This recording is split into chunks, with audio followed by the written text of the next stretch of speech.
Inutusan kong pagyayabang sa'yo, hindi pinalad. Di katulad ng mga kilala mong higit sa akin. Oo, tama, dahil di ako perpekto. Asahan mo naman ako'y marunong makontento. Di hahanap ng iba, wala nang hihigit sa'yo. Siguro ang hangad na lamang tumanda sa tabi mo. Ang pangarap ko'y ikaw hanggang sa kahuli-hulihan. Makasamang bumuo ng tinatawag na tahanan. Makaramay sa lahat-lahat, hindi lang sa kulitan. Sa ginhawa man o hirap, tanggap mo ang kapintasan ko sa buhay. Wala nang hihingin sa may kapal. Isang biyaya na sa akin ang ikaw ang minahal.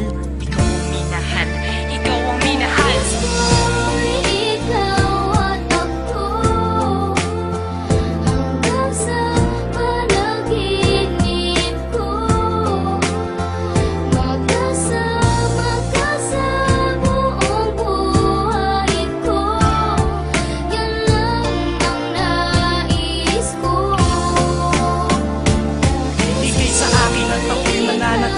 Sa'yo, sinunggaban ko na ang tsansa na masabi ko sa'yo. Salamat dahil sa pagmamahal mo na walang pakit. Sa araw-araw kahit di ka naghangad ng kapalit. Ang kagandahan mong loob na di makita ng mata. Higit sa yamang matuturing ko pag nakikita ka. Patuloy tayong mamumuhay ng maayos at sabay nahaharap sa mga uri ng problema. Magkahawak lang naman nakaagapay kahit pa sa pagtanda. Mga pangarap ko sa buhay sa'yo lang nagmumula. Ang mga titig ko at yakap ang patuloy magsasabi ng pagmamahal na lagi kong bigkas mula sa labi. Kung po pwede lang panghabang buhay ka na makasama, yung ikaw lang at ako ang magkasalo sa ligaya. Pangunahin